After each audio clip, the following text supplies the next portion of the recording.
Greetings, greetings, peace and blessings. Come on in, come on in, come on in, come on into the room, come on into the stream. This is live. This is live. This is live. Welcome, welcome, welcome. Happy Tuesday. I hope it's Tuesday. It's Tuesday. Happy Tuesday, y'all. Peace and blessings to everybody.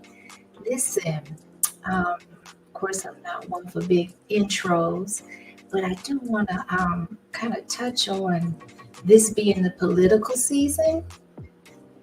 I want to get off into something that I haven't really seen like a whole lot about when it comes to kind of meshing it together. You know, I've seen different sides. I've seen when it comes to the Democratic side, the Republican side, and then we have the middle side, right? We don't even talk about independence anymore. Isn't it funny how that just kind of phased out and nobody's really, running as an independent. Nobody's holding that for a discussion.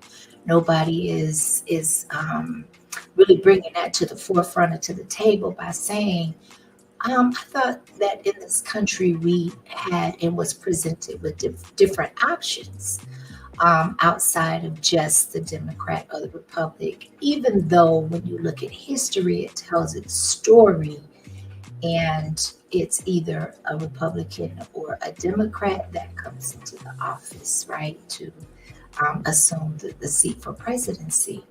And so it's just like it poses more questions for me than it does answers, right? So Chrissy Hutchison is in the buildings. Salute to you, Miss Kimmy, love and light to the chat. Appreciate you. Thank you so much. My brother Bolo, yes, and we got Bolo in the chat as well. Please smash the like button coming in. Thank you for those that are coming in. We appreciate that in advance, right? So there are some sides that, like I said, I want to go ahead and present one side, the other side, and then somewhere in the middle where it's just probably posing relevant questions for those that are open, right? So now, as we know, Kamala Harris was brought to the forefront as being the presidential candidate for the Democratic Party for 2024's election. Now, I'm going to say that I knew something was around the corner. You can't ever really confirm it because we have the good old media, right? That puts out different stories depending on who you watch. They present different narratives, different storylines, footage, and draw different conclusions. And which is one of the reasons why I have steered away from the news, particularly the major news sources, right? And kind of do my own due diligence, my own research. And shout out to Kwame Brown Bus Life on an amazing interview with Judge Joe Brown yesterday, and how Judge Joe Brown just kind of broke that down as to, basically you're going to have to prove that you got some African American in you because your history footage of you interacting with people has told a different story. And in my opinion, Miss Kamala Harris or Mrs. Kamala Harris has definitely walked a walk that has made her story have the ending that she wants it to have to fit her vision, right? So I don't, when it comes to politicians, it's no secret. You got one side, you got the other side, and then you got the truth maybe somewhere in the middle. But politicians typically don't have a good reputation of being honest, forthright, transparent, full of integrity, honesty, and dignity. At least that's not what goes past the surface of what they want us to see, right? And so I'm going to keep it real. This is Miss Akimi's channel. I'm going to do it respectfully. I'm going to give my opinion, and it is my opinion. I do think that this is a good opportunity to put the banner up. And because there will be some clips that I will use to take the words out of my mouth and put them into the mouths of those that we are referring to, right? And so I want to start with a clip that really kind of sets the stage, even though you're going to have to follow me now because, like I said, there's going to be some different sides. But I want to promote individualistic thinking, critical thinking.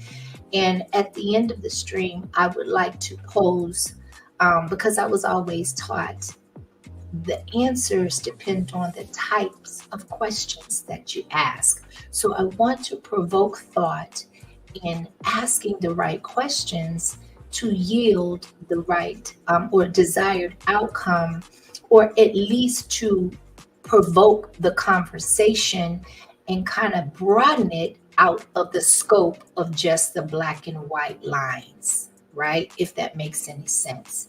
So as we know, I don't want to really get hit with a copyright, but I think I picked a clip to where I'm hoping I don't have to worry about that. However, if I do, I'll edit it out. But I think it's good for the conversation. So, The Simpsons explain how they predicted that Kamala Harris will be our first female president and win the 2024 election. The writer of The Simpsons, Al Jean, took to Twitter and said, "The Simpsons prediction I'm proud to be a part of." And over the years, there have been numerous things that happen in The Simpsons that come true in real life. And in the episode of The Simpsons that the writer is talking about, Lisa becomes the first female president, and it's really odd because she's wearing a similar outfit to Kamala Harris. They even show the map of how close of a race it's going to be. And Al Jean is not just a random writer that just came in. He's one of the original writers in The Simpsons that started in 1989. And he's literally confirming right in front of us that this prediction is going to come true and Kamala Harris is going to become our first female president. At this point, I'm just going to do some deep dive digging into Al Jean and figure out, what are you, bro? Because after seeing multiple different things in The Simpsons play out in real life, it has me convinced that this dude isn't even human.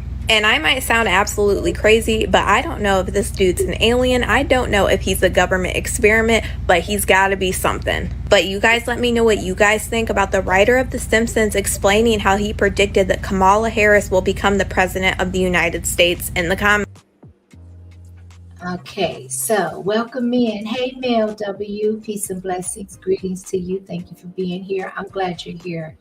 I definitely would love to hear you chime in on this topic, if time permits and your situation allows, right?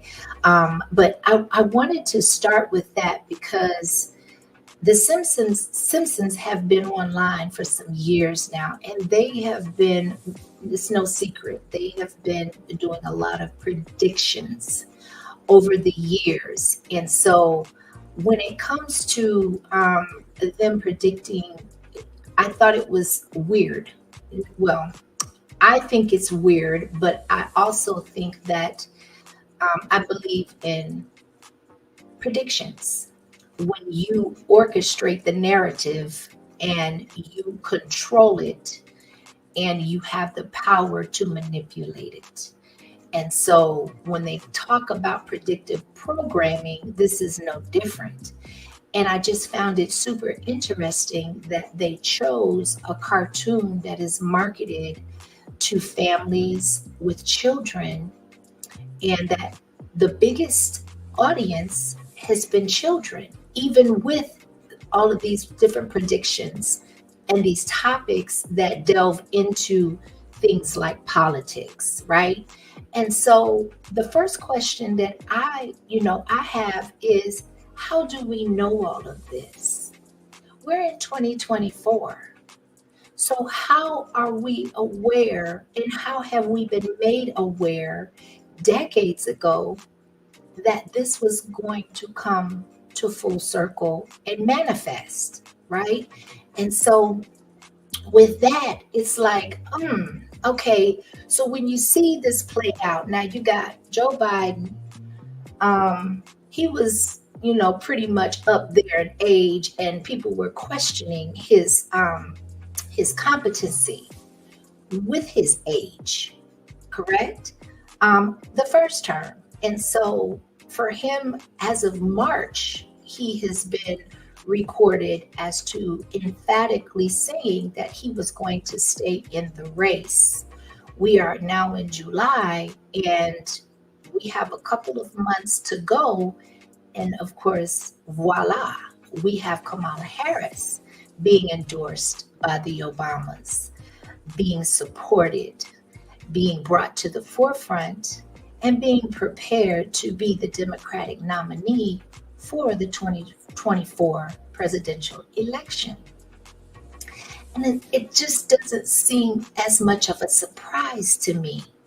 I don't know about anyone else, but to me, it's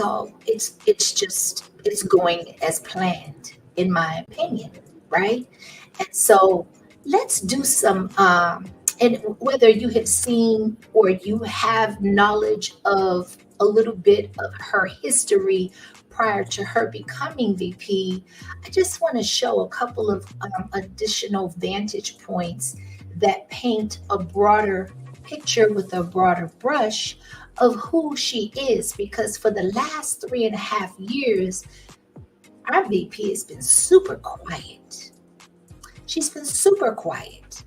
Now, outside, as we know, or most of us, or some of us know, if you don't know, the VP definitely is responsible and held accountable and assigned the responsibility of dealing with the borders.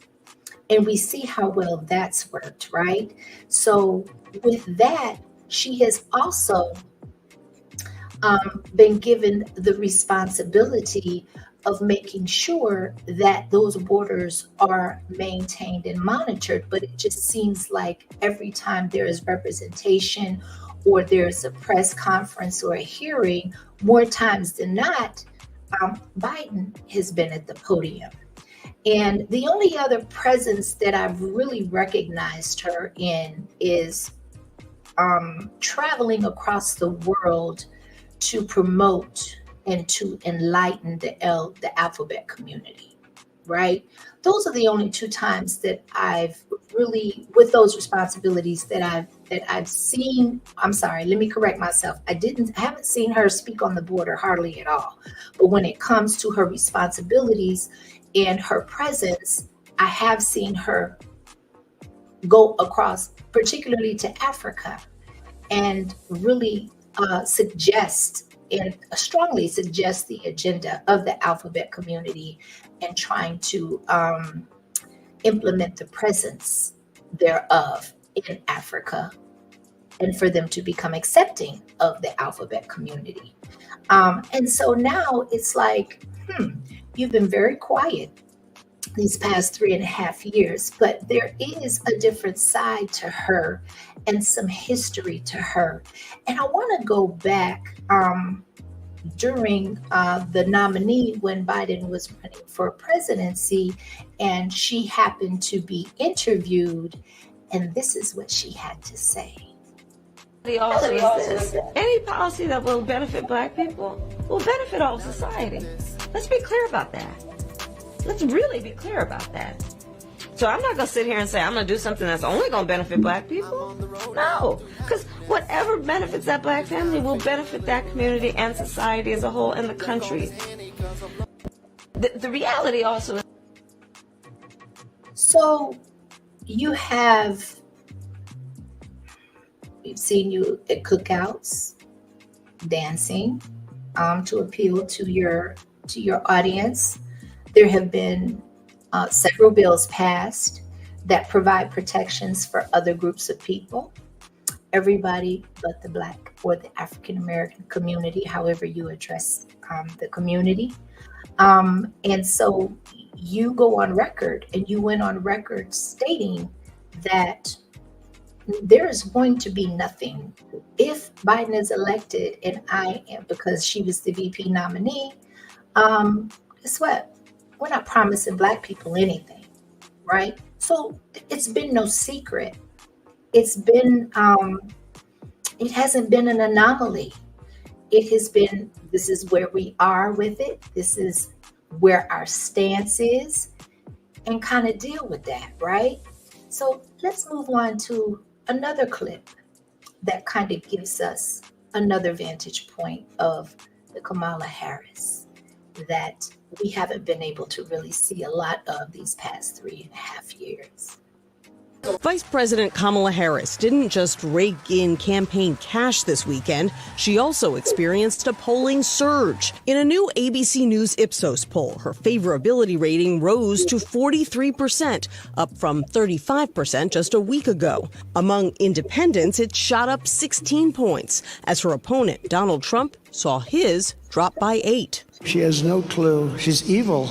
Trump tested out a series of new personal attacks this weekend. I'm running against a low IQ individual. Kamala Harris's deadly destruction of America's borders is completely and totally disqualifying for her to be president. Harris had this response at a fundraiser in Massachusetts. And you may have noticed Donald Trump has been resorting to some wild lies about my record, and some of what he and his running mate are saying, well, it's just plain weird. She got some backup from potential running mates. If he wants to see a bum, he ought to look in the mirror. Who held events on her behalf around the country. We're not afraid of weird people. No. We're a little bit creeped out, but we're not afraid. They also went after Trump for this unusual plea he made to Christian conservatives. Christians, get out and vote just this time. You won't have to do it anymore. 4 more years, you know what? It'll be fixed. It'll be fine. You won't have to vote anymore, my beautiful Christians. The Harris campaign said he was signaling an end to democracy. Republicans weren't sure what he meant. Now, I definitely find some concern in that as well, which we will kind of delve into as well. Now, when it comes to, and I wanted to show that particular footage because most of the time when I hear her speak, she is deflecting, and she is either deflecting or she is speaking from a place where, in my opinion, it is to stir emotion. Because if people can get emotional, then they don't typically stay super objective, right? And so you play on the heartstrings and you anticipate, okay, well, this will be our avenue in order to secure the vote, no matter what the past looks like, no matter what my past looks like. And speaking of her past, there is, of course, we understand, or if you are unaware, this is not her first rodeo in the political arena. She was also the DA's prosecutor for the state of California. And during her tenure, there was a gentleman out of, I think it was over 1,500 that were eventually convicted under her watch. There was one specific instance where this gentleman has beat the case. It took a while, but this is a little preview of his story. 2008, I was framed for murder and wrongfully convicted by the office of Kamala Harris, sentenced 50 to life in prison. It took me 5.5 years to ultimately get back in the trial due to prosecutorial misconduct, and it took me another year to go to my second trial, to which I was vindicated by a jury of my peers. When I got convicted, Kamala Harris was in the courtroom. When I got sentenced 50 to life in prison, Kamala Harris was in the courtroom. When I looked back and I seen her, she was smiling. And she did that stupid ass laugh that she do right now. This shit ain't funny. So, this is just giving, a little bit of a different picture other than the ones that we see on mainstream media, right? And so, Mel W says, weird is the new term of choice. I saw Joy Reid use it to describe Black people voting for Trump. I'm telling you, depending on who you ask, depending on who you're having a conversation with, people have their many reasons and their different reasons. That's why politics it tends to be a very touchy subject. People do tend to get very emotionally charged by having that conversation. With me, I got more questions than I got answers, right? And so to take a deeper dive into the candidates, that the only two. Now, I remember just even like in the Obama administration, you had a couple of independents at the beginning of the process, right, of the candidacy. It just, now all of a sudden we got one or two options, and we're hanging on by a thread with those two, because without Biden basically stepping down, we would still be looking at a very well-seasoned, aged Biden and Trump, right? And so I thought, one of the things that I thought from the very beginning was, I was like, Kamala Harris and Biden as a team. So, ooh, from the optics, that just something just ain't setting well with me with that whole picture. But as my daddy used to say, keep on living, baby girl, just keep on living. Things will be revealed to you, right? So let's take let's pivot, because I think we've kind of touched on Kamala Harris. So we definitely want to even the playing field when it comes to Donald Trump, even though we've had 4 years with him and we've seen some things and we have our opinions.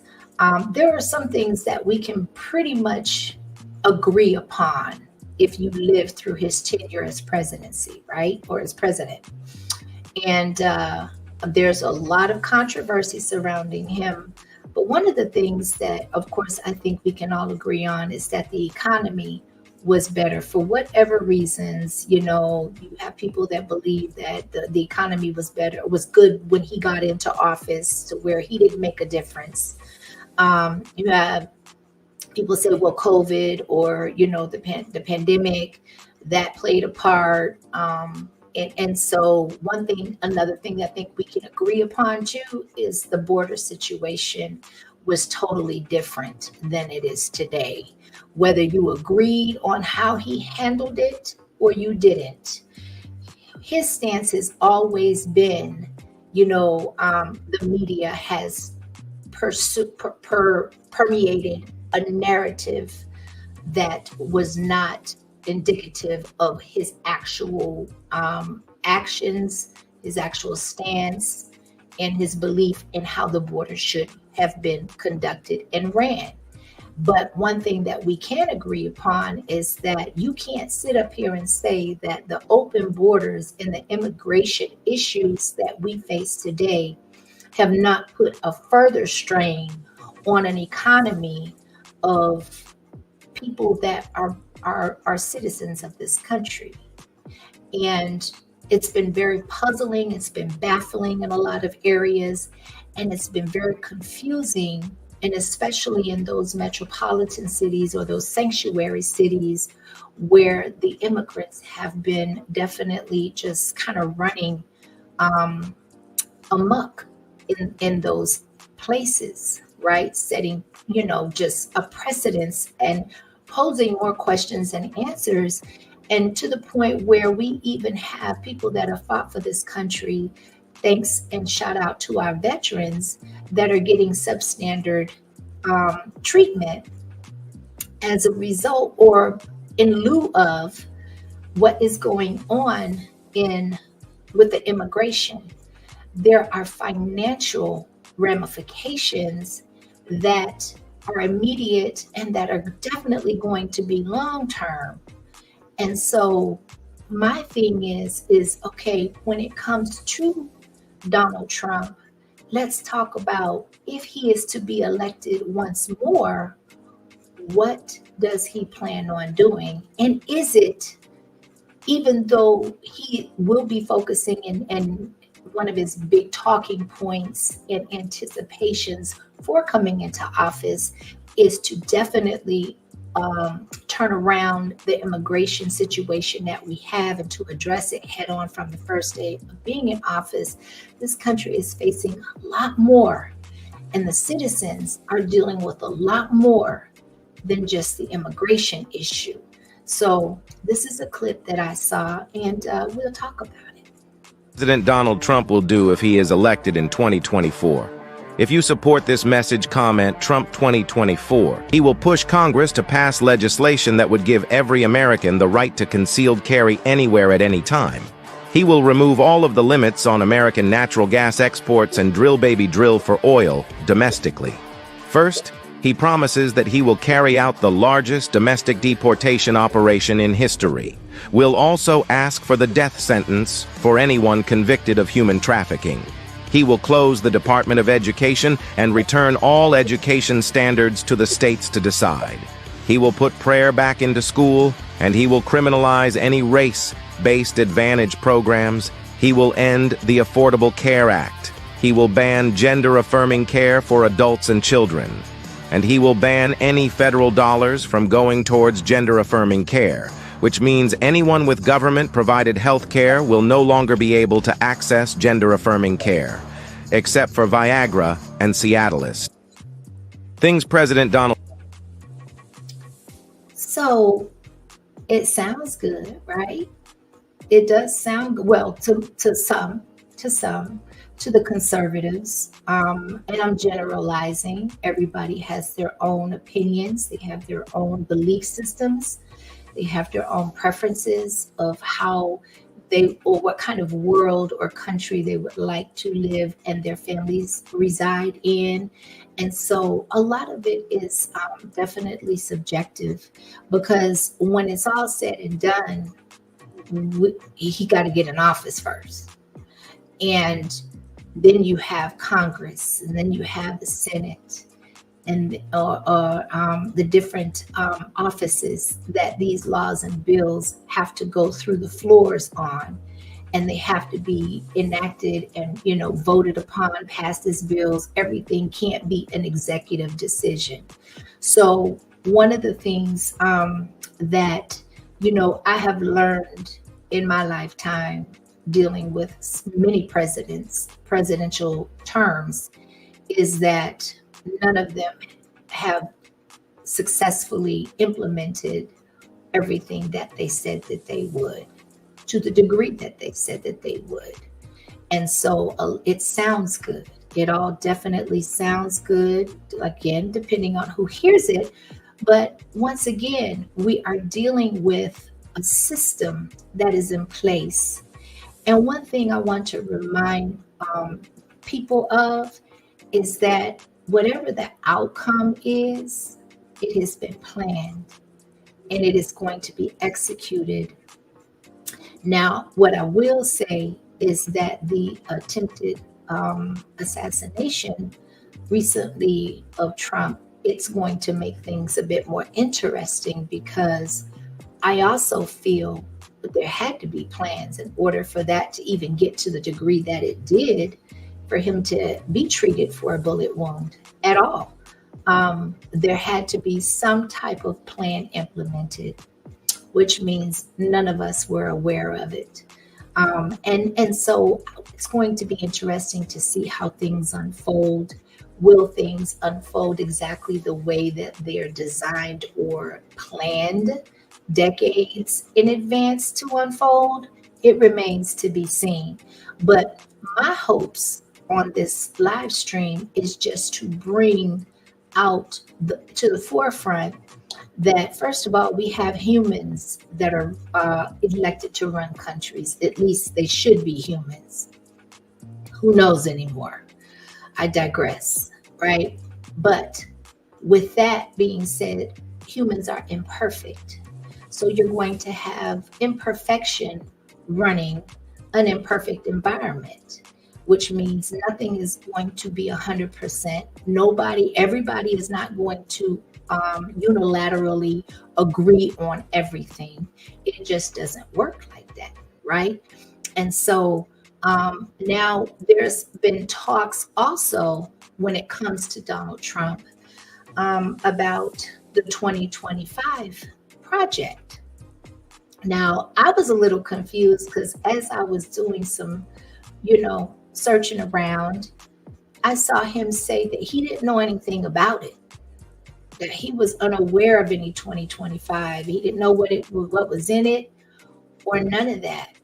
But then there turned around to be footage where he didn't name it by name, but he described it to a T of where we are now and how it's being presented. So yeah, that definitely gives me pause for cause, but then it goes again with the political arena of, of a narrative or a story being told or a narrative being painted. So we have to stay objective, we have to stay realistic, and we have to stay critical thinkers when it comes to exactly where things are going, listening to the chatter of not just what's going on in our country, but what's going on across this world. Now, I do want to do a small clip of the Project 2025, whether Donald Trump admits association or not. It definitely keeps coming up in political arenas, conversations. And so, let's just, without further ado, let's just listen.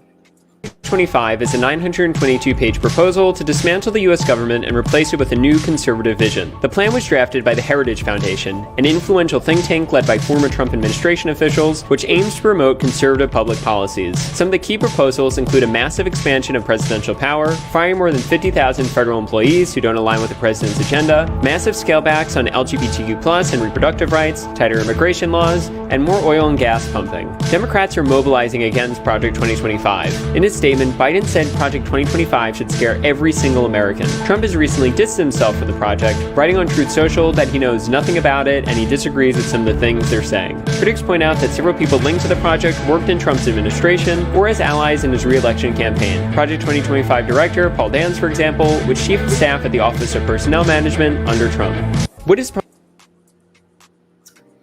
So let's start that one more time and let's take it in bites and pieces. Project 2025 is a 922-page proposal to dismantle the U.S. government and replace it with a new conservative vision. The plan was... So this being a conservative vision gives you the indication that this has been introduced and being pushed more so by the Republican Party. At least that's the way I interpret it, right? I could be wrong. Please don't hesitate to drop your comments and your thoughts into the comment section. So we can have a conversation. I'm also open to dropping the link if anyone, is interested or has any pushback or any enlightening aspects of the discussion that we're having in regards to our future. Because this is, whether we like it or not, whether we agree with it or not, guess what? It is what it is. Greetings, Phoenix Rising. Thank you for coming through, sis. Appreciate you. And we got Laverne in the building. Yo thoughts, aka Laverne. It's good to see you, sis. I've been thinking about you today. Let's go. Drafted by the Heritage Foundation, an influential think tank led by former Trump administration officials, which aims to promote conservative public policies. Some of the key proposals include a massive expansion of presidential power, firing more than 50,000 federal employees who don't align with the president's agenda, massive scalebacks on LGBTQ+ and reproductive rights, tighter immigration laws, and more oil and gas pumping. Okay, so that to me rings a lot of it resonates with a lot of what Trump has been saying when he was president and thereafter, right? So talking about replacing, look at what he did with the Supreme Court judges, you know, that their terms were up, and then, or, you know, they more were to be inducted. And so he played a big part in that, and they had to fit certain criteria. All of this rings with the oil, anything financial, tightening up the immigration reins. The one thing I don't want to comb over, because I have not read the 922 page project. I don't know if I will, only because of my mindset. My mindset is, until we align as a people, and until the people get the power and the powers that be come to the conclusion that they are here to serve and to work for us, which they can say it, but that's not been the case, right? We're living totally the opposite. But unless we unite as a people and we are willing to sacrifice and go to war for the things that are rightfully ours, in my opinion, things are going to continue to go the route that they have been going. And we're looking eventually at some point at a dictatorship, whether it's over the world, over this country, whatever, however you want to look at it. That's the direction that this country is going into, has been going into, and it has been very methodical, very intentional, and very systematic. And it seemed to have left very little to no stones unturned, in my opinion.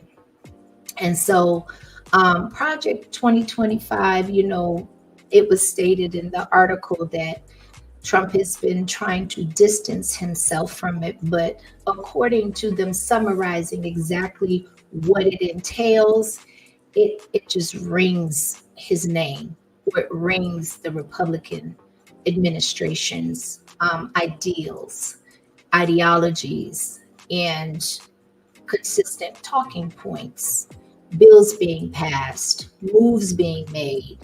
Of course, Republicans are more conservative. So when it comes to the alphabet community, they definitely don't have the same mindset or the same ideas as the Democrats do when it comes to the rights of the alphabet community and all of the things. And I want to include them as probably one of the most protected groups. When you talk about when Kamala Harris stated that she did not, she had no plans and no intentions on doing anything specifically for the Black community only. And as she stated, guess what? Whatever laws are passed will benefit the Black community. And that's pretty much where we are with that. And I'm comfortable with saying that as someone that I will allow people to assume that I am Black, even though I am not, right? And it just goes to reinforce that everything is not as it always appears to be. So, when it comes to that, okay, so we got a little bit, I wanted to be fair, and I've got a little bit of the intention of Kamala and Donald Trump seeking office, and some of the things or the plans of what they are willing to do as what they're not willing to do. And then you have a group of people that have their own community and their own sounding boards when it comes to, guess what? I think I want to do something different. I don't trust neither one of them. I'm not really, my ideals don't align necessarily with either party at this point, because it doesn't seem as if they have the best interests of the people in mind. And it used to be a time when the politicians used to try to fool somebody. That's why this past election was kind of it was eye-opening for me, especially when I heard Biden say, if you don't vote for me, you ain't black. And I'm accustomed to politicians just lying to your face. I'm used to that.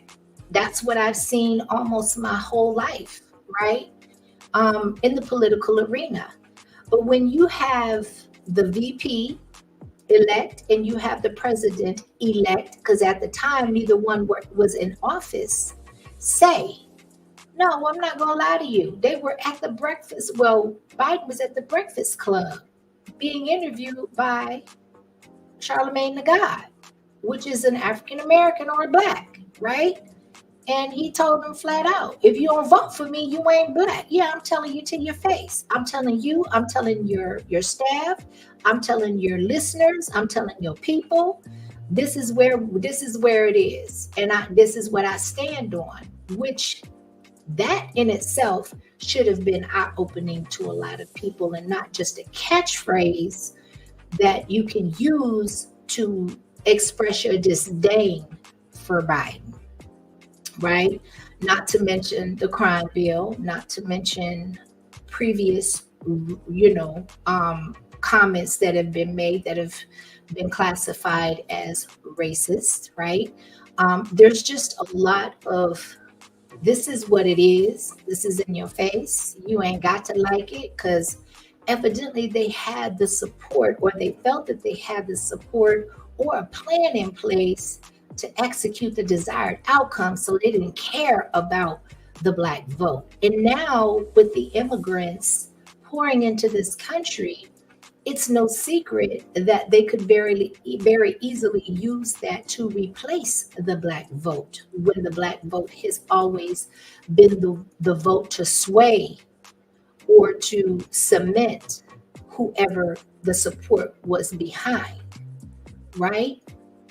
So let's read what Mel had to say. I was more surprised by the reaction of Black Democrats. Not really surprised, but I lost a lot of racial respect for people, even in my circle. Well, when they're super honest and they're out front with it, and they're not waiting for their lies to be debunked, and they're just saying with transparency, we're not interested in passing any bills for Black people. We're not interested in reparations for Black people. We're not interested in having the discussion. Remember when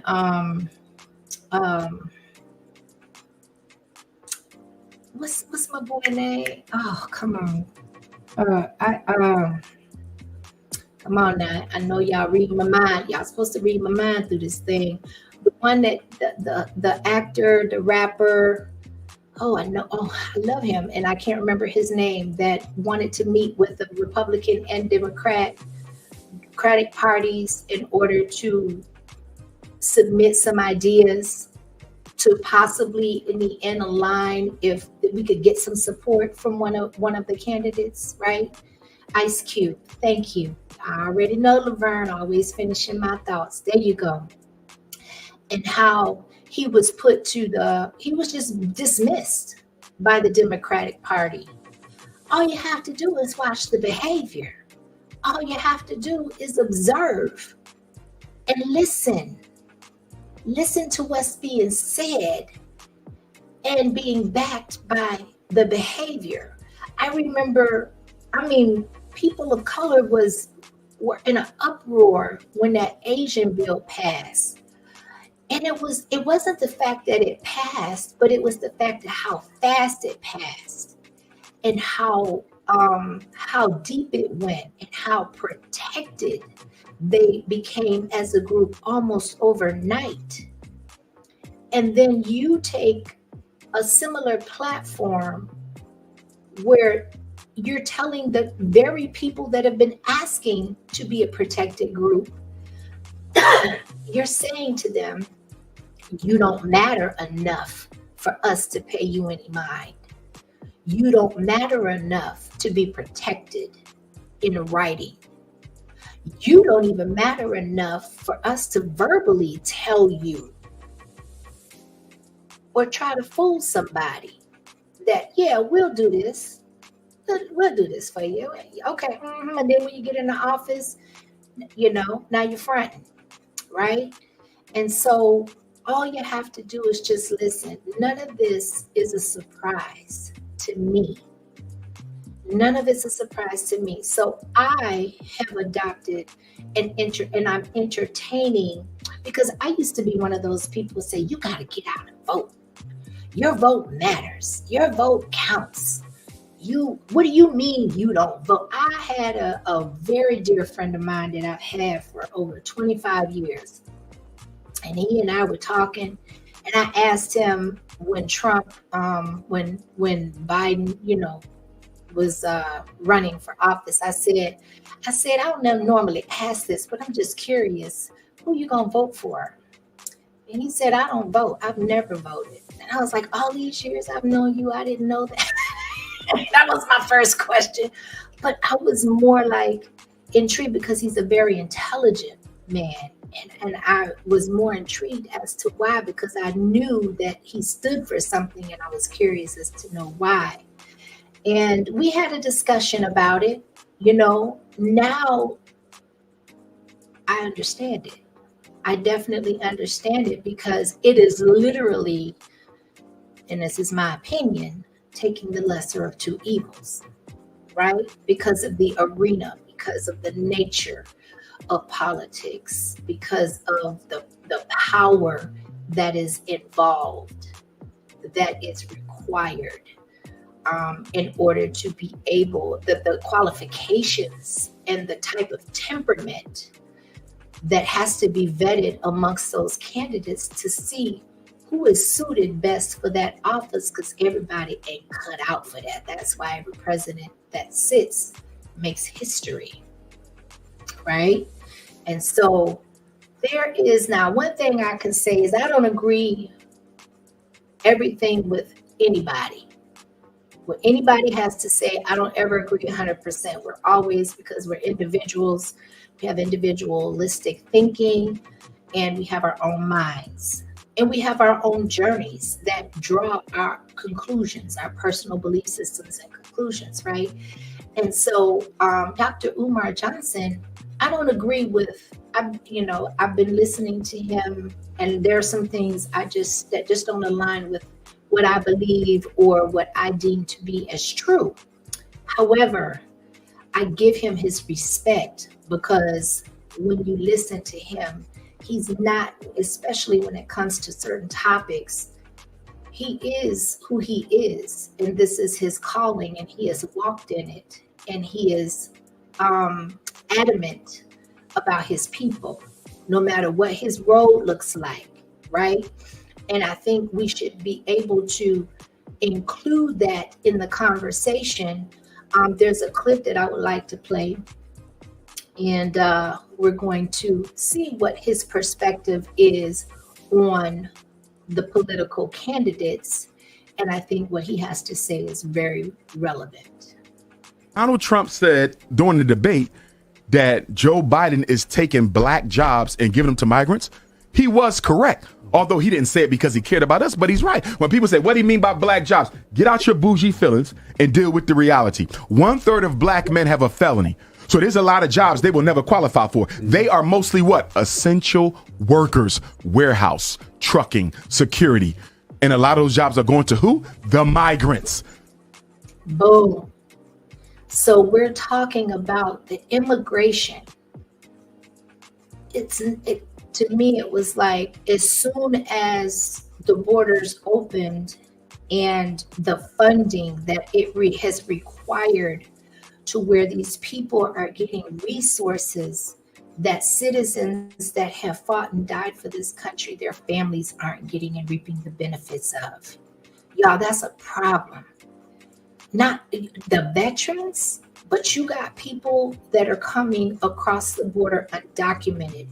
You have the governor of Texas going in the ring, fighting or arguing or going toe-to-toe with the administration, the White House, the federal government, saying, I don't mind us being a sanctuary city, but they have to go through ports of entry, and they have to go through what is documented in the bylaws in order to come through my state legally. And they got pushback on that. Okay, so I'm not going to go too deep on that because I really want to, but I digress. The hand was smacked for that, in my opinion.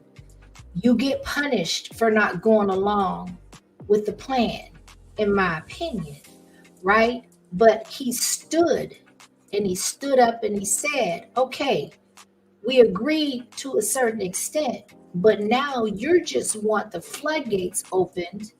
Nobody's being monitored. Nobody's being in processed. We don't know who's coming across the border.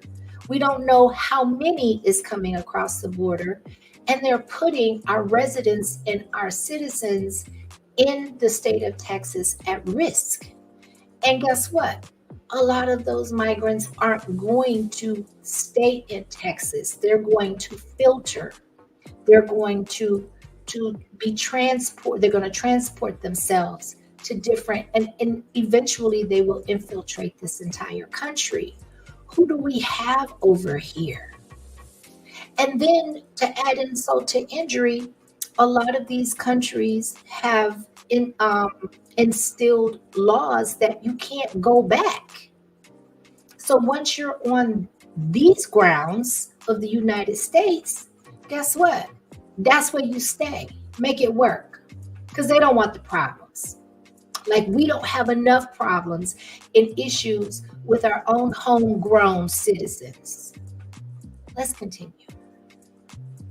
So that's what he meant by black jobs. We got to stop being so sensitive and look at the reality of it. I was reading a report the other day. They said the Latinos taking over the construction jobs. They taking them over.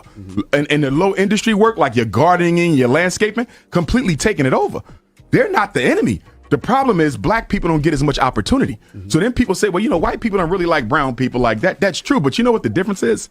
They don't have the burden of accountability with them that they had with us. We built the country. So every time they look at us or deal with us, the bottom line is y'all brought them here and they built y'all into what y'all are. They don't have to say that to the Venezuelans. They don't have to say that to the Colombians. They don't have to say that to the Mexicans. So although they don't like brown, they would much rather deal with them than the black, because listen, I want to say this, that to me, that was powerful, right? That's kind of like, I want to do a nice comparable example, but until I come up with one, I'll just keep it pushing. So they owe people that have built this country and the descendants of those that have built this country to what it is today something. They won't even talk about that. They won't even visit that.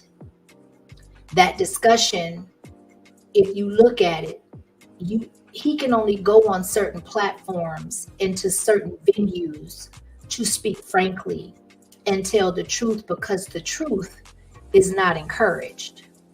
It's not, right? And so with that being said,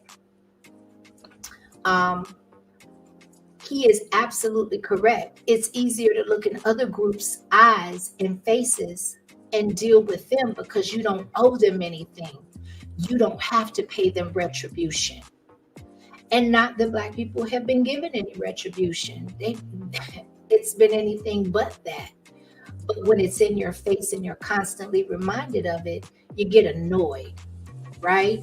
And it's just like that mosquito bite that keeps itching and lets you know and remind you, I'm still here. I'm still here. And you're not going to continue to ignore me.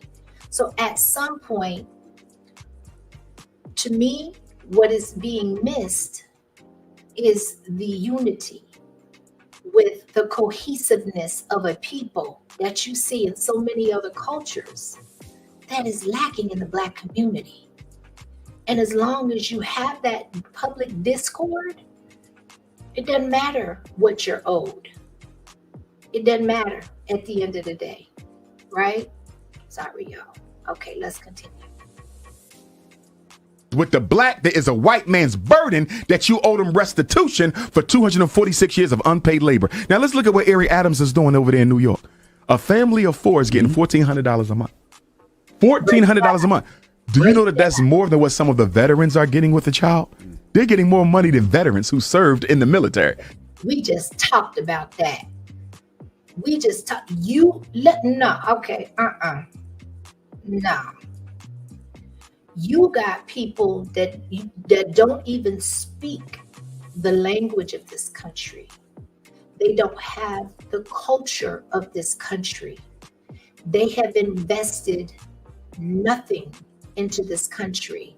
If anything, they have sat back in their native lands and have laughed and have been, we have been the object of being ostracized by other countries.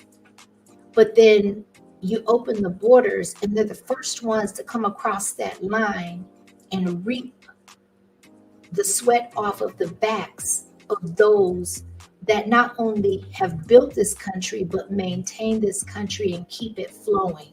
The tax dollars, the labor, the economy, the food, everything, the transportation.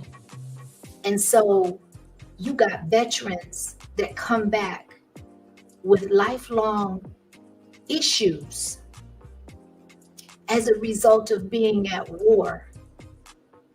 And you claim around election time that they're a priority, but then when you get into office, the next 3.5 years, you don't hear nothing about it. You hear nothing about it until the next election. Y'all, that's bothersome. Not only that, they get. So $1.5 billion for 2023.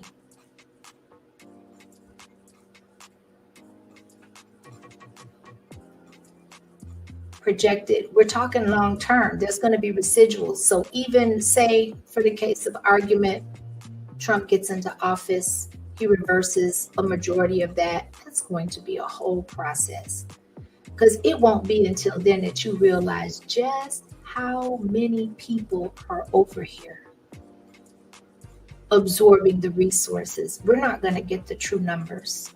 We're not, in my opinion. Now, he said it. He asked a great question. I keep saying it's the knowledge that you seek comes from the types of questions that you ask. And his question was, what are you getting from the Democratic Party for you to push this agenda? Because this is in every American citizen's face, not just the Black community. So everybody's taking note, everybody's paying attention, and everybody from all different cultures, backgrounds, and age groups are frustrated, because it is no secret. They make it known. And to me, that is peculiar as well, right? When you make it known that people that have no investment into this country at all are benefiting. And as he also stated, the 35% of Black people are homeless in the state of New York. Y'all, that's almost half. If what he is saying is correct, and this is for informational purposes, if what he is saying is correct, that is almost half of the Black population in the state of New York. But they are, and he also stated that they get a permanent residence. And those that don't get a permanent residence, guess what? The squatters, and I'm speaking specifically to the state of New York, the squatters' rights enable them, and they quickly found loopholes. When I say quickly, I mean expeditiously. They found loopholes in order to get people that have worked their entire lives. A lot of them have spent their retirement investments. They've divested their investment in portfolios to invest in real estate just because of the loopholes in the laws of the squatters' rights to be ejected legally out of their homes and displaced. So they lose everything. When I tell you that, to me, there is so much chaos in this country that it has to be intentional, in my opinion. Chicago has spent about $350 million this year on the migrant crisis, and that's expected to quadruple. And you know what was so disrespectful about Chicago with regard to Brandon Johnson? Remember all them schools they shut down in Chicago because they said they couldn't afford to operate them? Mm-hmm. They opened them up. Not only did they open them up, they renovated them. Turned them into apartments for migrants, so you sleep upstairs, go to school downstairs. How is it that you ain't got money for jobs for black people, which is a big reason why you got so much crime? You got all these homeless black people in Chicago, but you can take care of the migrants before you take care of black people, and that's why I'm hoping that Black Chicago organizes. But he just said it. They're going to have to organize. They're going to have to organize. Again, it's unity. It's coming together for the good of a greater cause. Y'all, every time I have a live stream, I'm always screaming from the mountaintops, from the roof of the house, saying that our time is not our friend. We don't have a lot of time in order to get this thing, because in order to organize, that's going to be time consuming. It's going to be sacrificial. And in my opinion, we have social media, we have the internet, and we're living in the informational age that provides so many different distractions that at the end of the day don't mean shit.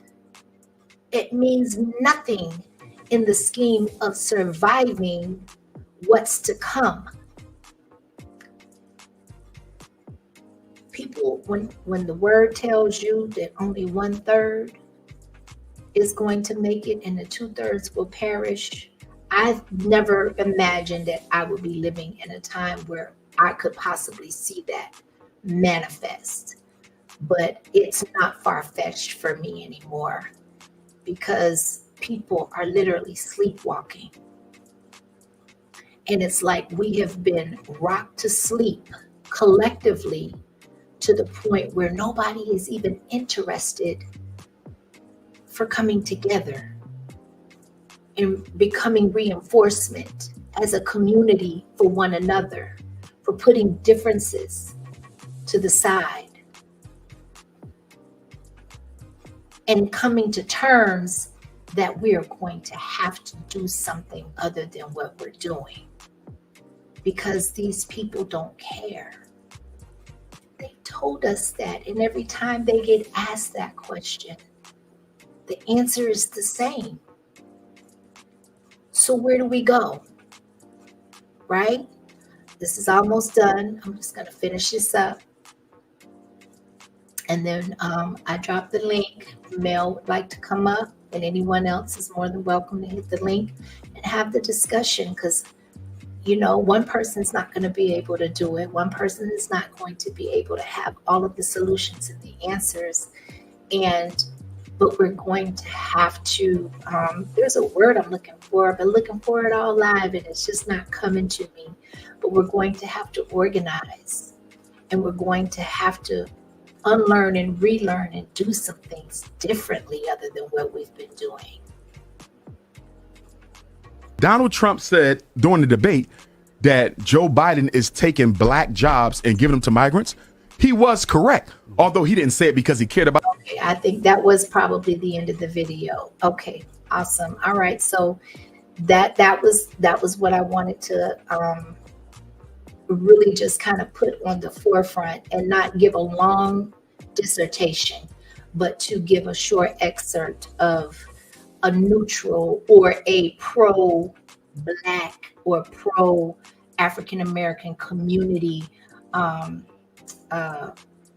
perspective on how important it is that we unify. And every solution that he offered and that he brought to the forefront, you can't get around that. You're going to have to organize, you're going to have to come in solidarity, and you're going to have to make it happen through your sacrifice, through doing the work, and through being proactive. Hey Mel, thank you for hitting the link. Appreciate you being here. Oh yeah, absolutely, Mr. Kimi. Salute to you for everything you're doing. And these are some very important conversations that we are having right now. So that's why I couldn't help but get involved in this topic conversation. Are you able to hear me clearly? Yes. Okay. All right. Yeah, I'm sorry. I got a fan on me because my head is hurting really, really bad. But you know what? I said I'm gonna pop up here and I'm gonna have my glasses, your glasses wearer, so you know what I mean. But I do all too well. Yeah, but so interestingly, I put it back in the private chat. I went to look up a video because I knew I'd heard of it before. Malcolm X actually was discussing this whole layout of why the black vote is so locked in politically, and it's because he mentioned what was called the black bourgeoisie. And so what they do is they take a small percentage of us and they put us out on the cameras and they make these people vocal. They basically create the heroes for our communities, and these become the faces of the mass of black people. So you think you're getting the opinions of the mass of black people when it's really just the small certain few people. It's basically to keep one power or one party in control of the black vote, but they really don't have the masses of the black vote. So what we are seeing now with the 2024 election is Joe Biden had actually botched that black bourgeoisie, because you saw some members of the bourgeoisie and a lot of new black voters who were younger were stepping in and saying they were not going to vote for this man. So now that's why they brought in this individual now to replace him. And nobody batted an eye about it, because there are a lot of things wrong with, forget, am I Republican or am I Democrat? Because I'm a true independent. But forget, am I conservative or am I liberal? I am a conservative. But let's use common sense in this whole conversation. And if you're a person listening to this conversation and you vote for Joe Biden or vote for Kamala Harris and you want to vote for her, that's your right. Okay, I'm not saying I'm voting for Donald Trump, but I'm not saying I'm definitely not voting for Kamala Harris. Think about where we are right now. In July, the beginning of July, Joe Biden said that he was going to stay in the fight. He was going to stay being the candidate. We all heard that. That was in March. No, I mean, but I saw a video in July. He actually said he was in the beginning of July, he was not dropping out. And now here we are, not even 31 days later or at the end of the month, and he dropped out, and nobody dared call this man a liar. Not one person. Not one person. They called him noble. They said it was honorable. Now, keep in mind, I'm going to tell you the truth. I'm not a know-it-all. I'm not a smart ass, but I know what I know. I said this long before. I said he was going to drop out. And I said they were going to say it was a heroic thing for him to do, despite the fact that he lied about it, despite the fact that the vice president knew about him dropping out and everyone else. But they protected this man because they are thinking about his feelings or their party instead of the good of the country. Why else would we still have this man who now seemingly is incapable of running a re-election campaign? But we are going to keep him in charge of this country for August, September, October, November, December, and January to spare his feelings? See, I always felt that if he was going to drop out, Kamala Harris should have replaced him. That would have gave them the symbolic victory they were looking for, because she's not going to win in November. But I say all that not to be long-winded, but I just wanted to say what they did was they pitted blacks against blacks, and they made it evil if a black person dare question voting for or supporting someone other than Kamala Harris. and they've emboldened white liberals to be as racist to black conservatives as the most racist of white person in Southwest Virginia. So that's what I wanted to say on it, just a little bit, but I'll let you respond to some of the things that I just added. I was curious. You said that she's not going to win in November. I'm interested in why you make that statement. Okay, so you have to look at the demographics that they're trying to appeal to. The first thing is, I know everyone's saying that, you know, Joe Biden brought in people who are here illegally. They're not migrants. A migrant is someone that legally relocates temporarily and then goes back home. That's not what these people are. They are people who enter this country illegally. But that population of people don't vote Democrat. They are largely Catholic, and they largely have traditional values of the family. So that's why you see places like Florida now becoming strongly red, and places like Miami being staunchly red, because they are not voting for Democrat candidates like people think. So she's not going to get that vote. Secondly, that goes back to the black bourgeoisie. They're really appealing to black women. And then, of course, you have the beta males like the Roland Martins and the Van Jones coming out there crying and talking about all sorts of other stuff too. But the crust of everyday black folks don't rock with her. They know her record. They understand that she's only now saying she's black. And it's sad because we're only getting people the blackest people we have picked for the highest offices have not represented our African descendancy of slavery, and some folks don't understand that. So you're talking about, you're really appealing to the black vote. You're only really appealing to 3% of that, about a third of that black vote. So the black vote's not going to shift the pendulum. And the white people who asked Joe Biden to drop out, they didn't want Kamala Harris in the first place. So they're not overly enthusiastic about voting for her, because even the shot in the arm that they've given, she's still 3 points down behind Donald Trump. So after this whole shock and awe of her ascending to this role and this position of potential history has settled, and then we start talking about her record, and people start talking about her laughing at I think you showed the video of a black man who was unfairly charged or convicted for a crime, and people start hearing about her record and more, and they start vetting it, and they start seeing that she really did try to proceed with an execution of an innocent man, and they really see that she really has no ties to the black. Mr. King, she sounds so awkward trying to appeal to the black vote. She really sounds like Joe Biden and Hillary Clinton. I saw a video of her talking about mixing greens in a bathtub because they're trying to pander to black folks. And so I know you lying. Look at one of my shorts. I got a short on my channel, on my page that I just recently did. Yes, she did. She's trying to appeal to those Southern aunties. She was like, yeah, people want my greens so much that I had to go mix them in a bathtub because people wanted so many of them. Now she's from her daddy from Harlem, her mama from India, and she grew up in Canada, and she went to school in California. What in the hell is she talking about? But I digress. So that's why I said that I don't think she has enough pull for the basis that she would need in order to secure that vote. Because like I said, the Hispanic population don't give a damn if she's a woman or she's black. And certainly there are a lot of black men who still have not swayed their vote towards her.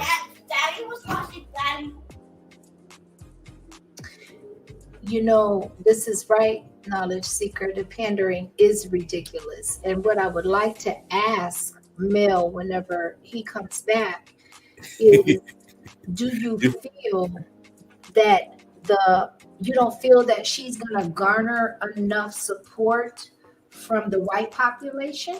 I know everybody's not going to support Trump. No, I do not think she will get enough support from the white population, because even when Barack Obama got that support, it was and honestly, to be honest with you, it was a lot of white guilt in a lot of ways. And I think a lot of the population now is over the white guilt side. So you either have authentic liberals or authentic conservative, authentic Republicans or authentic Democrats. So you're not going to get that, well, you know what, let's give her a chance feeling.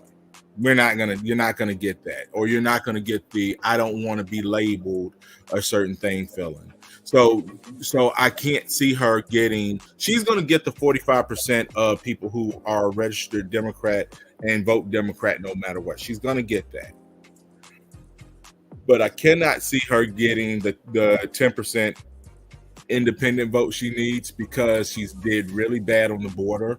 And the border seems to be the most popular issue facing America. And the one thing I would ask anybody who's in your chat, who's watching in the bushes, whether they be friend or foe, if you plan on voting for Kamala Harris, aside from the history, aside from her skin color, aside from her gender, what policy of hers that she passed as a senator, or what decision did she make as a vice president, show you that she is capable of being a leader? And that's the question that I always ask anybody. Because if you don't like Donald Trump, you don't like him, but he's been there. So that's the reason why I don't think she'll get the votes.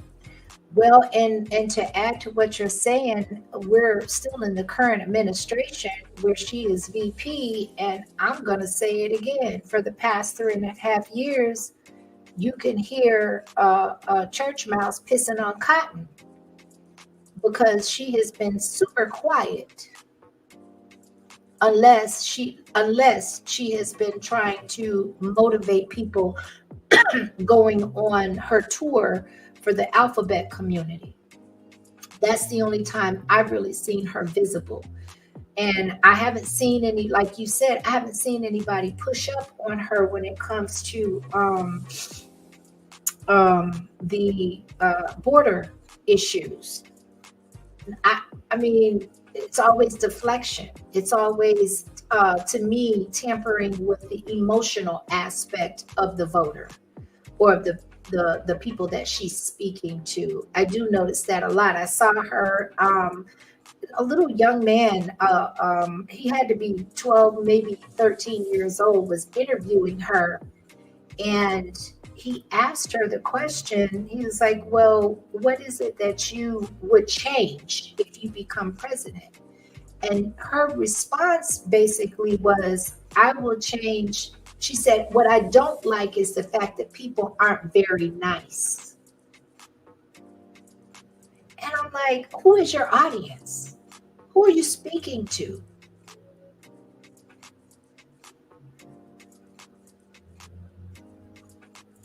I digress. I do have the video pulled up that you put in the back chat. I don't know if you have a few moments. I'm willing to. I love Malcolm X. Yeah, I'm willing to share that. Yeah, absolutely. I also put the video of her talking about the greens in there too. Oh, in the back chat. Yeah. Watch that one first. Hold on. I gotta. Hold on a second. You know, I'm older, so I got to copy and paste and share and do all of that other good stuff. So give me just a second. Okay, so that's your short. Got it. All right. Let's share.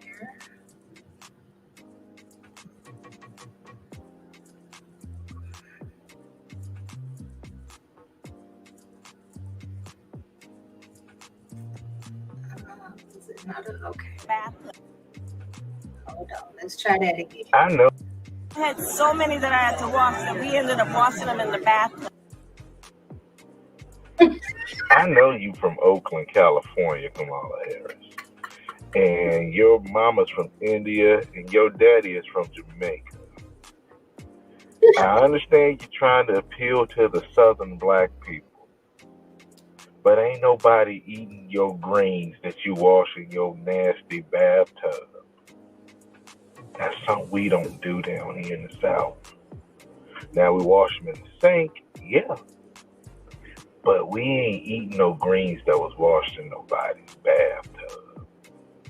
You'll bathe all your nasty stuff off of you and Get it in your tub. I don't care if you clean it with bleach, Ajax, Mr. Clean, whatever the hell you clean it with. Ain't nobody eating your greens from a bathtub. Stop pandering. I like it. No, I like it. The original video, if it's on the bottom right, you can see it on the bottom right. That the guy who did it, it was like I said, you'll hear her talk about the whole green. 1 year, I had so many that I had to wash that we ended up washing them in the bathtub.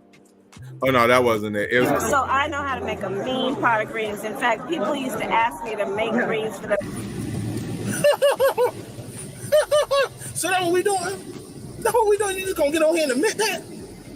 We ain't never watched no greens in no bathtub. So I know how to make a mean pot of greens. In fact, people used to ask anymore. Her voice irritates me. I don't know why, but it just does. Probably because there's no sincerity in it, in my opinion. So okay, do you have a particular timestamp on the Malcolm X one? Is there a particular point that you? I would say start in on 3 minutes and then just let it get to about 5. Okay.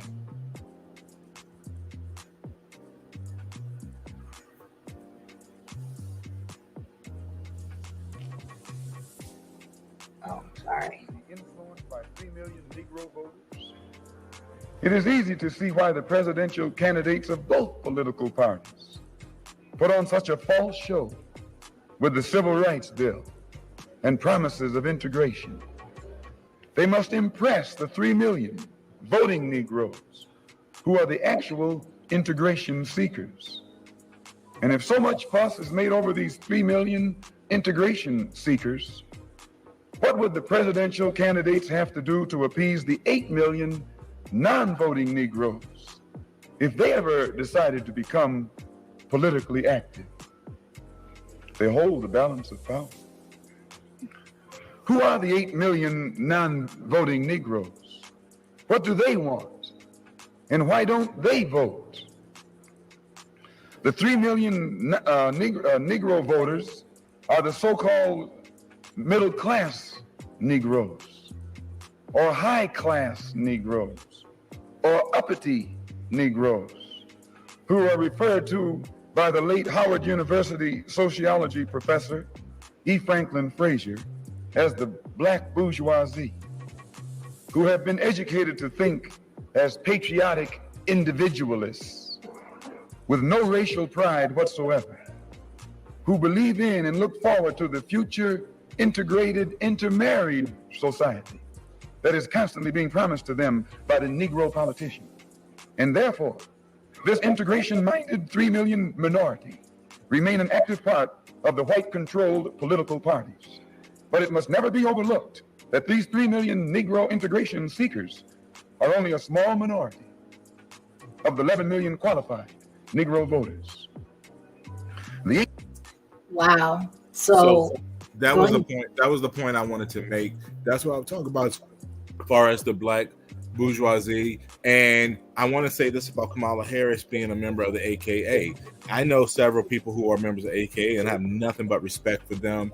I'm not a big Divine Nine fan, but I have respect for them and their culture and their history. Being that I know their background, they represent that bourgeoisie. They all are college educated, well spoken.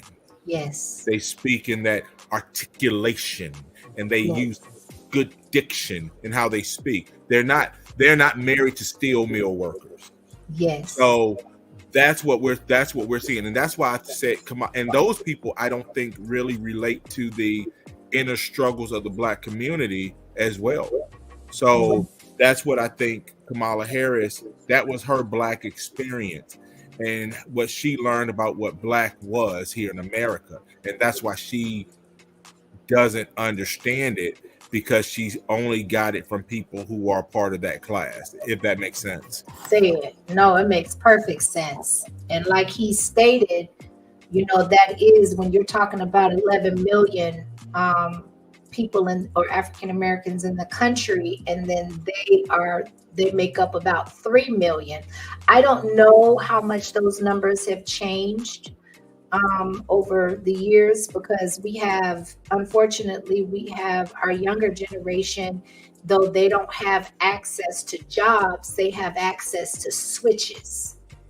They have access to guns. They are being made to participate in the pipeline, many of them, from the schools to the prison pipeline. So the ones that aren't being picked up off of the pavement and aren't being buried, there's a lot of them that are being incarcerated. And even those that are eventually released don't have voting rights, but they pay taxes.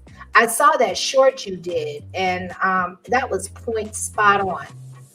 Because if people are good enough and they're inept enough and they're required to pay taxes, that should be a fundamental right to be able to vote, not a privilege. Yeah, no, I appreciate that. You just brought up something that was interesting, and I saw you talking about it earlier. And it made me think about what you talked about earlier. It was Project 2025, and I know there was a lot of boogeyman stuff about it, and some stuff you can agree with, some stuff you don't necessarily agree with. But you just talked about, about young men losing their lives in the streets. So I looked it up, and I didn't see it, but Joy Reid, all glossied up and everything, she gave a boogeyman explanation about Project 2025 in education. First of all, I think every Black person can concede that the federal government has failed Blacks when it comes to education. Miserably. Despite integration, we still remain at the bottom tier of every major statistical category when it comes to education. And that's over 60, 70 years. So to say the federal government is somehow needed, because I think D.L. Hewley said that nonsense too, is a farce. I think it is time that we should consider Project 20. They don't want to get rid of the federal Department of Education. What they want to do is they want to take away its power and put more of it towards the state. And a lot of Black folks think that the Department of Education started during integration. When that happened, no, it started under Jimmy Carter, and it was a protection of the NEA and union groups. Kamala Harris is an advocate for union groups, and I can speak as a member of a union that I know what they're up against and I know what they do. They advocate for locking up Black parents who have truancy issues because they need to keep the money in the schools, and those kids are paid per pupil. That's the reason why unions are okay with children coming here who are not legal, because those are per pupil dollars that goes into those schools. So that's why they advocate for these failing schools to continue, and they don't advocate for school choice or things like that. But what I really wanted to say was, to that point that you were making about Black kids killing each other, one of the provisions that Joy Reid said was in Project 2025, I didn't see it, but it could be there, was trying to get kids mandatorily to sign up for the ASVAB. The ASVAB is the requirement that every person must take when they join the military to see where they rank. So they want to make that a requirement for secondary schools. She thinks that this is a threat to democracy and it's going to force kids to join the military. And so my thought is that's a great thing, because I would much rather this kid score a 39 or 47 on the ASVAB and then say, hey, I might can go to the military, and even if he loses his life there, at least he will die with honor, than to die on the streets. But it's people like Joy Reid who are afraid of our young Black men to be anything other than victims and martyrs that they can use to claim racial injustice. So I think that it's a great thing, but that's the type of boogeyman that they created with Project 2025, because they say you can take a state test for Algebra 2, even if you are going to be a mechanic. They say you can take a state test for the SAT, even if you don't want to go to college. But they think it's a crime to take a test for the ASVAB. That's where I say you always have to pay attention to what these people are trying to stop our kids from being exposed to. So that was a lot. I'm sorry. No, I appreciate that because I learned something. Now I do know in certain states I've learned this year that the ACT is required upon graduation. I remember it was in my day, it was elective, and it was only suggested if you were college bound. So if your parents wanted to send you to college, it was the SAT and the ACT. And so now I don't know if it's state specific. I'm not really aware if it is or not, but I do know in certain states and a couple of them that I'm familiar with, it is required and it's not free. It is required. But it's a state hustle. So states are required that students have to pass the core concepts. So you have to pass social studies, you have to pass reading, math, and I can't think of the other one right now, science. Okay. So what they do with the ACT and the SAT, a lot of states now offer that for free, which is why you see kids having horrendous scores on it. But they use that in case a kid doesn't pass their reading, they can use the SAT or the ACT score as a replacement. So it's like 4 or 5 tests that kids can take as a replacement if they fail like their reading or they fail their math. That's why they require kids to take it now. It's really a hustle. It's not to give them an advantage to say, hey, you did well on this, you might want to go to college. That's not why. Wow. And they always tell you to follow the money. You follow the money, you'll find the reason behind it, and you'll find the answers. So nothing that they do really is a benefit for anything but their bottom line first and foremost. So it's always all about the money.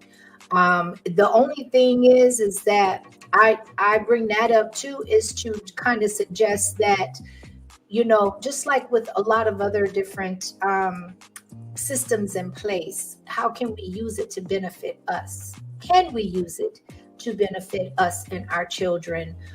Utilize it. Knowledge is power. And so I always say that I think one of the most valuable things that we can give our children is opportunities and resources, so they can choose instead of assigning a journey to them of what we think their lives should look like. And when you have different options and opportunities, then they can that's how they get to deduce and to make utilize their critical thinking skills as well. I don't want to get too far off the topic, but I think all of it's relative. And I think because our children are our future, and when you look at the concept of time and how fast it's going, I look at my youngest and he's a grown man. I remember when he was just learning to walk. And so I'm not naive to that. And we have to change our mind, or at least shift our mindsets to a more unilateral thinking of the desired outcome as to what we want our future to look like, whether we're part of it or not.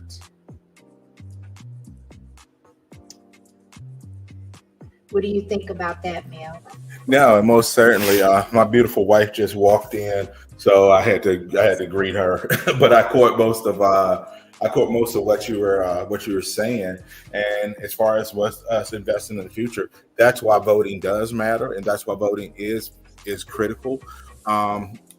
Academically, we don't vote for our children's interests enough.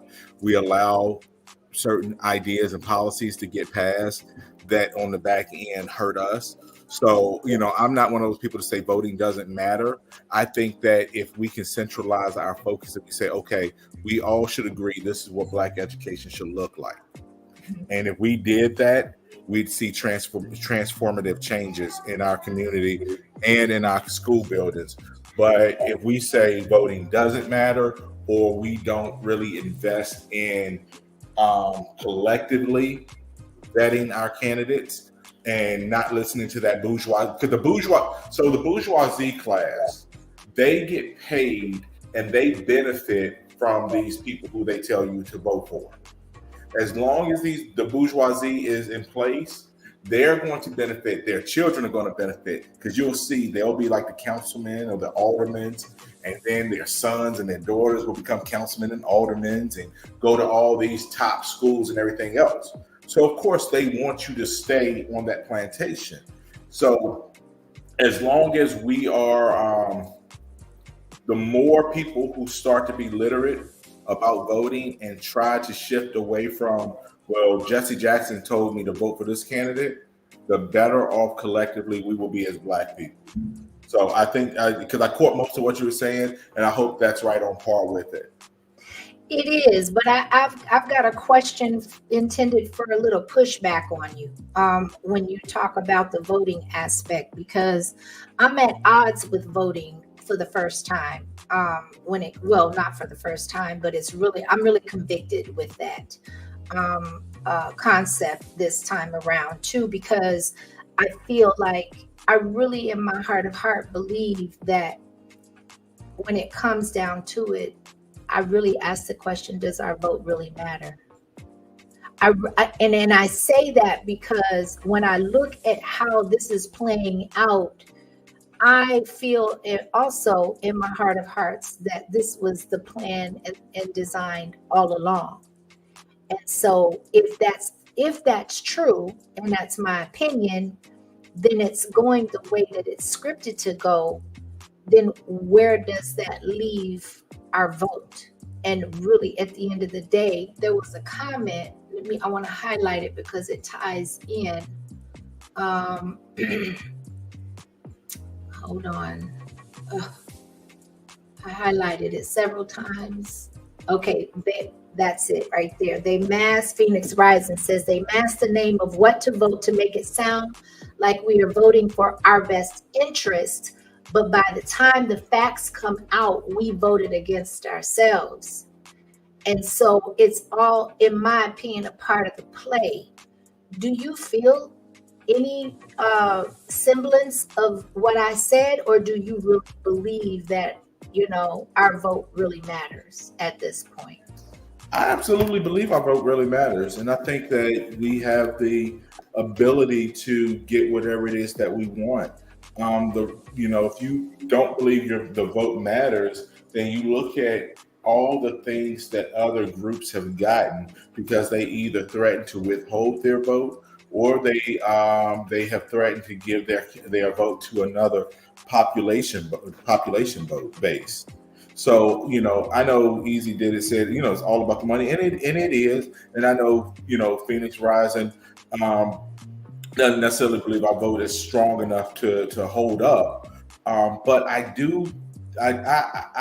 firmly believe that if enough people, we only make up 10%, 13% of the population in this country. And if we have enough of us who really focus on specific interests. So if I asked you, Mr. Kingy, what is three major issues? Give me one issue that you think collectively a lot of Black people should be able to be behind. What would you think? What would you say? I got a couple. First one comes to mind right now is immigration. Okay. The second one that runs a close second, or they're neck and neck, is a bill being passed to make African Americans a protected class. Mm-hmm. So you notice that we've had the Black bourgeoisie since 1920, really, because they wanted to pass the anti-lynching laws. And so we did we didn't get past anti-lynching laws passed until I think 3 years ago, symbolically. So what I'm saying is this: we all can universally agree that allowing an influx of people into our communities that have not been vetted, that are not taxpayers, that we don't know their background history, poses a greater threat to Black society in those communities because this is where they're being dispersed. We all could collectively agree, okay, so for that, we need to oppose the current immigration policies that the Biden-Harris or the Harris campaign has. And I guarantee you, if we unifiably said we're not going to vote for her because of immigration, you would see her come out, try to do the electric slide at cookouts or, and do all this other stuff, but she would change her view. We absolutely have that power. And we saw that with the Asian population when they represent less than 3% of the United States of America, because they said, no, y'all need to do something, because they have the influence of China, Japan, and other people, because they still stay communication. They're in our telecommunications departments. So we absolutely yielded to them. My question to you, though, because I'm listening. Oh, I didn't answer it. I'm sorry. No. And I'm sorry if I'm following it up with another question, but I heard everything you said, and you kept bringing up a point. We have the power if we consolidate. And if we've had the power since the 1920s, just using that as a benchmark of time, then why hasn't that worked in our favor? Because you had the black bourgeoisie. The black bourgeoisie. Saying that is the impeding group that prevents us from collectively obtaining the desired outcome of Black people, at the very least, being treated fairly in this country. Absolutely, because you will see the names of certain people who are in Congress today who are Black, that their parents were in elected offices, that their great-grandparents were journeymen or think tanks for certain political pundits. And so you get those people, they want to keep their family and their status protected. So they're going to do what's in the best interest of the party, as opposed to the best interest of the people they claim to speak for. And that's why they say we speak for Black people. They don't really speak for Black people. What they really speak for is the demographic of the Black Democrat base that they stand alongside of. They don't understand the language of common Black folks because they are part of those divine nines. Okay? So that's why I say collectively we can get it, but the reason that it's been withheld is because our media, because our politicians, Republican and Democrat, have gone to the bourgeoisie instead of the actual people in the communities. They'll go, if they look for a community event, so I'll give you an example, Mr. King. I went to a Juneteenth event. That Juneteenth event was a Black event, but all the vendors were white progressive liberals. You had Planned Parenthood there, you had the Women's Voter League there, you had a Democrat female candidate there who, and you had all these other things. So that's what I'm saying. So those people are comfortable going to those type of events because the Black folks that they have at those events are people that they put in positions of power, so they can go to the community and say, hey, look, we're for the Black people, but they're really for the bourgeoisie. That make sense? Yes. Thank you for that response. I appreciate it. Bolo. Salute, Bolo. What they say? Mungwam. I don't know it. Hey, Bolo. Hey, babes. I do know how to say that. Welcome to everybody coming in. You tried. Yes. You tried. That was cute. You said Wong. What the hell is supposed to be said? Tell me first. Yeah, that's a fraudulent alert. We don't want nobody to accuse anybody of doing fraudulent things up here. Oh Lord. Well, that one got shut down. She shut the hell up real quick. So salute to you, Mr. King. Oh my God, really something else. But I don't know if this was said before. I appreciate the conversation. What I want to do is offer a bit of a solution. I think it is a solution. I agree with Mr. Kimi that the way things are presently constructed, it gives you the impression that our vote don't count because, these people have been very meticulous in how they've structured their system to benefit them. Like, they've given you the choices to choose from. You know what I'm saying? But I think also our people need to get more involved politically and get educated and start planning our own strategy, not just a short-term strategy, but a long-term strategy. And this is what I mean by putting our money behind, people that are from our own communities and in our own families, like funding somebody to go to college for a specific job in politics.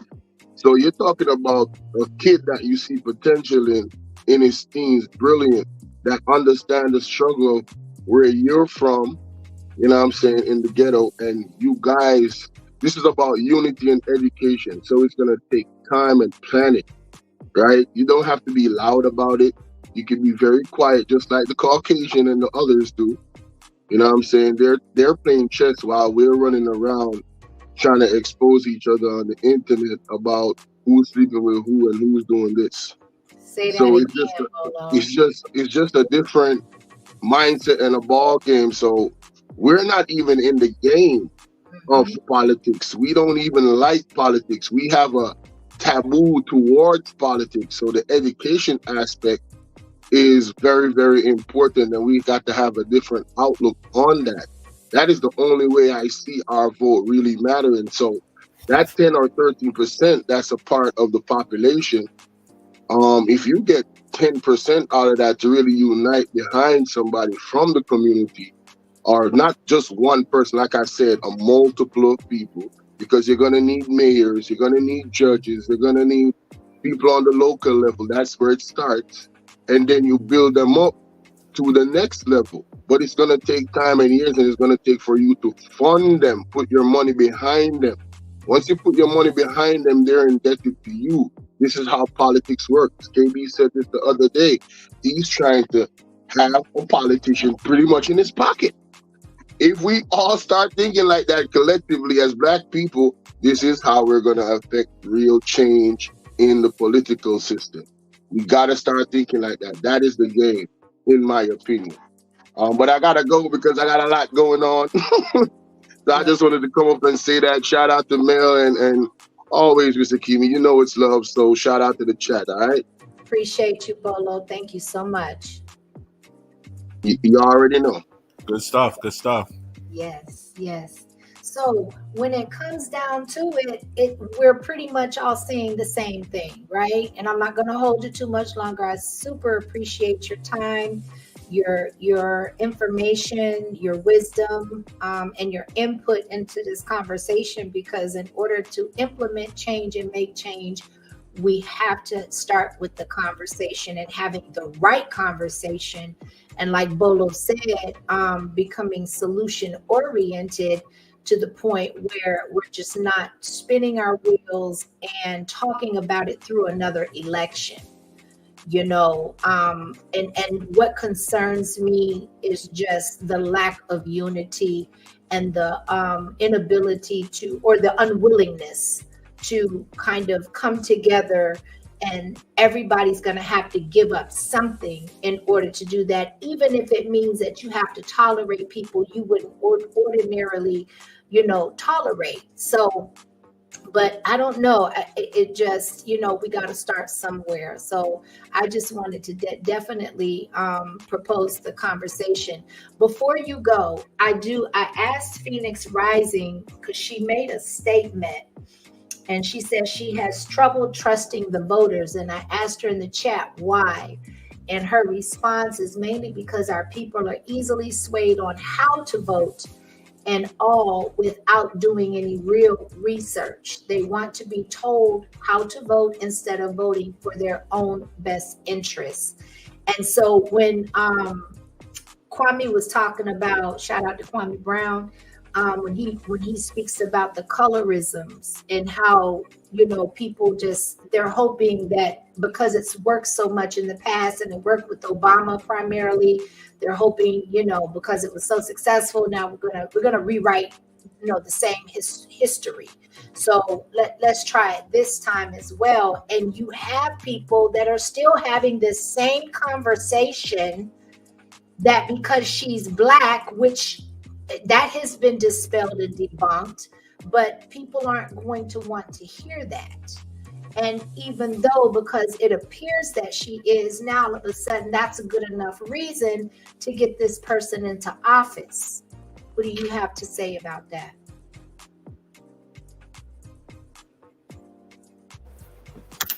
As long as symbolism matters, then we'll never be able to have substance.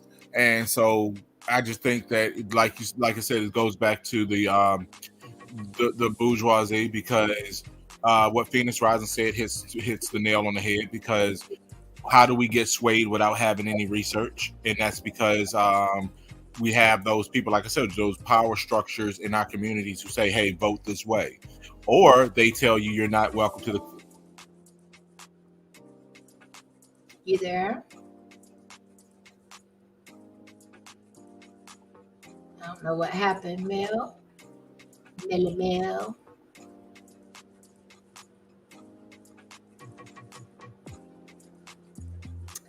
Hello, greetings to you. Is it Complex Design? That is me, Mr. Kimmy. How you doing? Oh, good. Thank you for hitting the link. I'm interested to see what you have to contribute to the conversation. I'm not really sure what happened to Mel, but I'm sure he'll chime back in if he's able. Yeah, depending on like cellular connection and things like that, these things happen. I just wanted to chime in real quick. I know you want to go ahead and shut this down. So I was listening while I was eating lunch. I really do think there's a quote from it was Albert Einstein. He said, "You can't solve a problem using the same level of intelligence that created it." So you always have to think above whatever problem that exists. You have to kind of analyze it and think above it, right? And it seems like every election cycle, this is a problem that Black folks revisit. And so what that tells me is that we collectively anyway, we have not yet thought above it. So I put a comment in the chat and I said, well, I think what we need to start doing is become globalists in our own right, in our own selves. Right, where what we're not doing is relying so much on, say, the institution of government for sustenance, but you're relying on government to maintain policy that makes it most conducive for you to conduct business, right? You can make more money working for yourself than you can working for somebody else. Absolutely. Right. Glad that's been said. Yes. Well, I want to throw this out here for consideration, right? Because, we're kind of in a very peculiar time period right now, and I think that there's kind of like a definitive line drawn in the sand. I don't know. I'm a nerd of turn of the 20th century history and what was going on at that time, particularly with Black folks, post-slavery, all that kind of stuff. Booker T. Washington and Carter G. Woodson and all that. And we had a different mindset back then, and I really do think it's worth us revisiting it in this time, right? So, just with regards to things that are going on politically and what have you, it's like when you look at both candidates, you say, okay, what exactly? I don't want to say what are they doing for me. That's not, because I really want Black folks to get out of saying that. Right. Right. It's more, what are you doing for my business? Mm-hmm. Right. That kind of maybe, yeah. No, I was just going to echo what you're saying as far as, I had that thought throughout the stream. And I know that the focus and the title of the stream and the context is basically, do we separate? Do we vote? Is there an in-between? Is there a middle ground? But because even with that question in itself would be, it's divisive in a sense, right? Because you're going to have those that don't trust the system, that don't believe in it, based off of history, based off of where we are now. Like you said, at the turn of the 21st century, we're in 2024, and it seems like we're replaying the same tapes over and over again. And at what point do we accept that whatever we're doing is not working? And then when you look at other groups as examples, even in the political realm where people are, the groups are actually getting bills passed, they're getting respect, they're getting recognized as business owners, as business-minded people, as having some ownership into their culture, having a lineage in their families. These are some of the things that I think collectively we are lacking. So in order, the only pushback, if you, for lack of a better word, that I would give you on the globalism aspect is that we're struggling to do that just on home ground in this country. Let me ask you. I mean, so who's supposed to do something about that? Us. Okay. Well, then, I don't really see it as pushback if you're going to tell me that the people that have to fix it is us.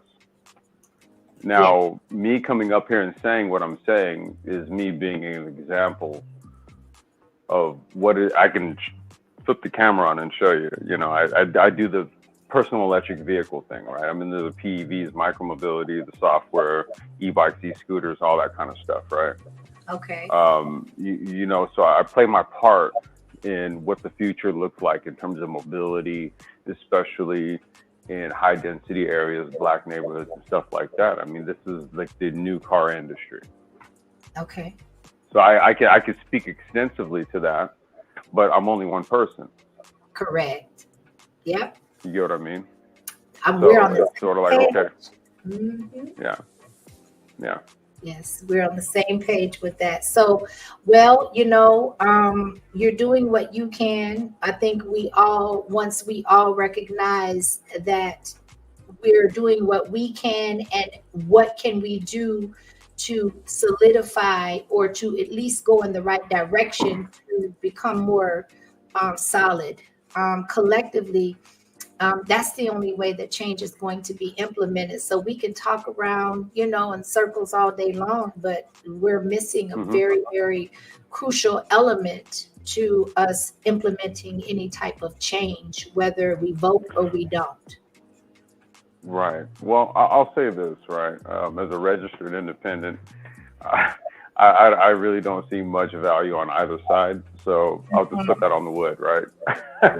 But in the meantime, what I'm going to do is I'm going to do what's good for business, right? Yes. And so what I want to kind of leave off on is that if you extract resources out from other places and then bring it into where you're from, you'll be far better off than if you're trying to extract resources out of where you're already at, with people already resource starved. This is why, again, I put that comment in there about being globalist minded, because see, the world is open to business for you if we can, if what we can do is remove some of these social stigmas that we possess or what have you, right? Oh, they think this about you, they think this about you, they think that about you. Let me tell you something, at the end of the day, what really talks is money. Facts. Okay, that's really the bottom line. What talks at the end of the day is money. And what we haven't done is we haven't got out of our emotional selves, by and large, right? I'm speaking just generally, right? And got into our pragmatic selves. If we get into our pragmatic selves, I'm sorry, go ahead. No, go ahead. Finish your thought. I apologize.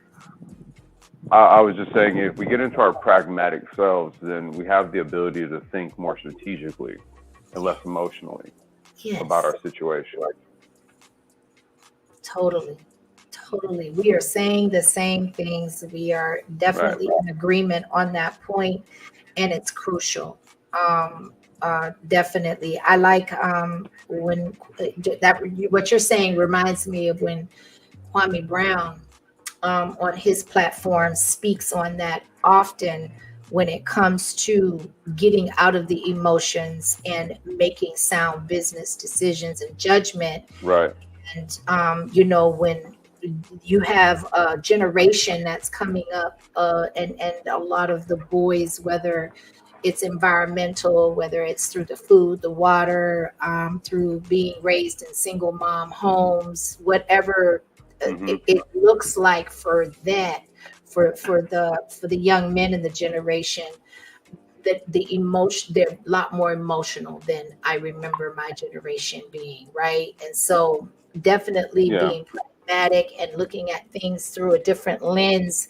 But you have to have vision, and you have to think long term, longer than just where you are in that moment. That is important. Mm-hmm. You know, you can't, if you can't get out of yourself and get out of your own head, and Mm-hmm. you don't have a plan, or you don't see anything to strive for, to achieve, that looks better than where you are, not just for you but for those that you love, then it's like, where will the progress end up? Well, I would say that kind of lends to a. Give me a second. Let me just plug my phone in. That lends to a deeper conversation in terms of like what sort of like spiritually or intrinsically motivates us to do things in life.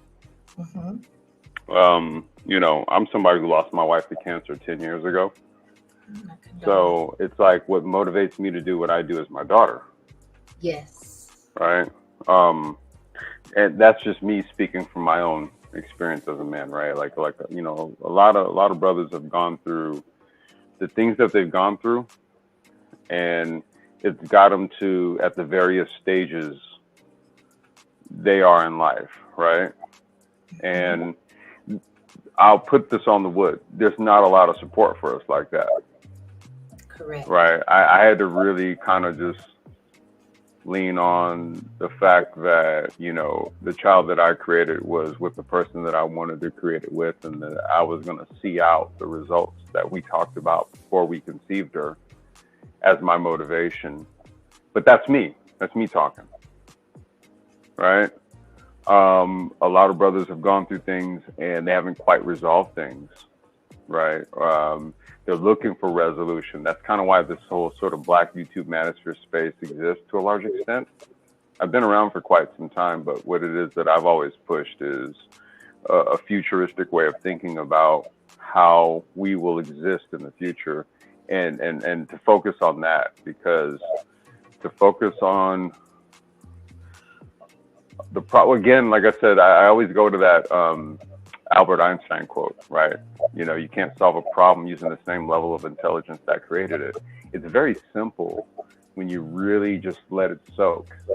And what it should enable a person to do is quickly resolve an issue once they understand the levity of that statement. Being solution oriented. I think we're a lot smarter than we want to give ourselves credit for. And I think that habitually we've gotten used to being emotional about things. And I'm talking about a group aggregate as Black people. Society expects you to be emotional about shit when something goes wrong. They don't expect you to be stoic. They don't expect you to be graceful. They don't expect these things from you. We have to kind of do a little bit of self-analysis here, because it seems like if they don't expect that from you, it's almost as if it's like they now manipulate you to respond that way to get the right effect, to push their agendas and not your own. That's exactly what happens. There you go. Yeah, that's it. And that's it in a nutshell. Very eloquently stated. Yeah. Sometimes a mic drop is just, you know. I didn't mean to do that. I'm just talking. Yeah. But you know, it is what it is, and I appreciate it being verbalized just in that way, because you may be able to resonate and connect with people that my way of expression will be unable to. So I appreciate your perspective. I also appreciate you know, coming up on the panel and sharing your thoughts on the topic, as well as being here. And I'm not familiar with you, but I've enjoyed it very much. Well, I've been in the chat a few times. You know, it's like I kind of, I do my thing during the day. I have like kind of like a shop that I run. So I have times where I can just, if I'm dead, I can just jump on and do this type of stuff. Other times I'm just listening and I'm working, right? So this was one of those times where I had a few minutes. I know the feeling. Well, we appreciate your time is the most valuable resource, and you chose to spend some of it with us. So thank you so much. And we hope to see No you problem. because I'm gonna, especially this being, taking the opportunity for utilizing this as a political season and having these types of discussions. Definitely would love to see you again. For sure. I'll keep a lookout when you're live. All right. Thank you so much. I appreciate you, and you enjoy the rest of your day. You as well. All right. Bye-bye. Yes. So, I appreciate to all of the gentlemen that hit the panel today that gave their thoughts. Everybody had very thought-provoking ideas, solutions, opinions as to how and why we are still in the position that we're in, and what can we do, and why what got us here to the point where we're still kind of sitting in it. And that's kind of what I'm tired of. I'm tired of sitting. There's a saying that you sit in your shit long enough, it doesn't stink after a while. Look, I want it to always stink. I don't ever want to sit in a stinky environment long enough to where it doesn't stink to me anymore. That's a problem. And so in using it in context to this conversation, I really just, it's like, okay, so here we go again. The tricks of the trade, in my opinion, are not new. These are the same tactics and the same, repetitive actions that keep going on, and they pull it out each and every election. And when are we as a people going to not just recognize it, call it out for what it is, but to say, you know what, I choose not to participate and play the game that you set forth for me to play, when we all know that the outcome and the end result is going to look like the last one, or the one before that, or the one before that. And generationally, we are not progressing, in my opinion. And when I speak, I'm speaking in this country. I can't speak to any other culture or country or continent. I can speak to where I have spent a majority of my life. And so I'm just grateful that, people are more aware, because there was a time even I was sleepwalking. Even I was blinded by the optics and by the political, what's the word I'm looking for without being rude? The political crap. I can't think of another word, y'all. I'm sorry. That is always being reiterated, and it's got a different outfit on with a different hairstyle, but it's still the same type of system. It's still with the same underlying agenda. And when do we decide that, guess what, I don't want to play this game anymore, because we're not benefiting from it, playing it the way that we're playing it. And it is a game. It's a game to many. It may not be to you. I don't feel it is to me, but in the scope of the entire situation, I definitely feel like they're playing a game. And I feel like they drink champagne and eat their little, that's right, political manipulation. And they eat their hors d'oeuvres while they sit back and place bets on who's going to do what, say what, and how it's going to end up. And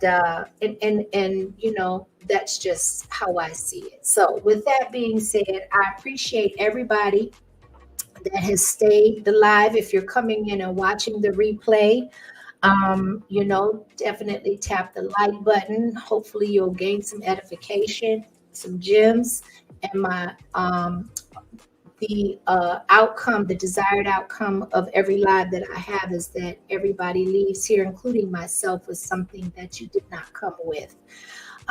Some information, knowledge, gems, solutions, an aha moment. I'll take all of that, right? And so, with that being said, I'm gonna come on camera to say goodbye to everybody, and peace and blessings to everybody. I hope everybody has a wonderful rest of your day. If I missed something, I apologize for those that were in the chat. If I didn't get a chance to call you by name, I appreciate you. And hey, Salia, thank you for coming through. You're gonna have to catch the replay.